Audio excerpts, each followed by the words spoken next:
are men and women that get divorced. Divorce is allowed in our religion. It happens. And there are many children here that are children of divorced parents. And when they're children of divorced parents, one parent, the mother or the father, they make you feel bad for even calling the other parent. Who are you talking to? Oh, okay. Yeah, I know you don't love me that much. And they'll make you feel bad, even if, sometimes not even by words, but by gesture. This is called parental alienation. And they'll do it. And you know what that is? That is a lack of fear of Allah. Your anger towards your ex-husband or your anger towards your ex-wife allowed you to cut family ties that Allah made, and you're actively trying to do so.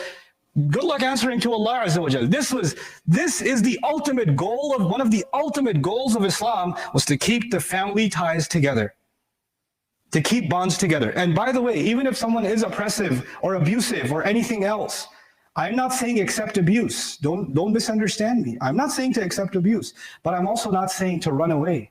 You have to confront people in your family instead of breaking ties. You have to draw boundaries in your family instead of breaking ties.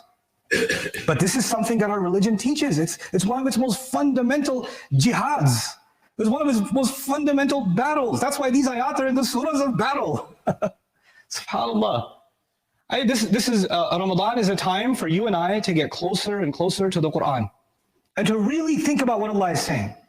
These ayat came, and at the end of these ayat, you know what Allah said? He said, أَفَلَا يَتَدَبَّرُونَ الْقُرْآنَ أَمْ عَلَىٰ قُلُوبٍ أَقْفَالُهَا. Don't they then contemplate the Quran, or some locks are put on their hearts? No, I've already made up my mind. I don't want to hear it. But the locks are already there. I don't need to contemplate the Quran, because when I contemplate the Quran, my heart is supposed to melt. My feelings are supposed to be surrendered to what Allah is saying. I have to look within myself. Am I guilty of cutting family ties?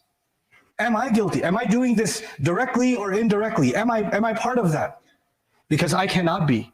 I cannot afford to be, because that is actually one of the greatest crimes in the Quran that called for the Muslims even picking up their swords and shields to go risk their lives so that the future families can be saved. May Allah Azza wa Jal give us a real understanding of His book and a real love and understanding of the sunnah of His Messenger sallallahu alayhi wasallam. And may Allah Azza wa Jal allow our families to stay together as Allah has commanded them to be. Barakallahu li wa lakum fil Qur'an al-Hakim wa nafa'ani wa iyyakum bil ayati wa dhikr al-Hakim. الحمد لله وكفى والصلاة والسلام على عباده الذين اصطفى خصوصا على أفضلهم وخاتم النبيين محمد الأمين وعلى آله وصحبه أجمعين. قال الله عز وجل في كتابه الكريم بعد أن أقول أعوذ بالله من الشيطان الرجيم إن الله وملائكته يصلون على النبي يا أيها الذين آمنوا صلوا عليه وسلموا تسليما. اللهم صل على محمد وعلى آل محمد كما صليت على إبراهيم وعلى آل إبراهيم في العالمين إنك حميد مجيد. اللهم بارك على محمد وعلى آل محمد كما باركت على إبراهيم وعلى آل إبراهيم في العالمين إنك حميد مجيد. عباد الله رحمكم الله اتقوا الله إن الله يأمر بالعدل والإحسان وإيتاء ذي القربى وينهى عن الفحشاء والمنكر ولذكر الله أكبر والله يعلم ما تصنعون. أقم الصلاة إن الصلاة كانت على المؤمنين كتابا موقوتا.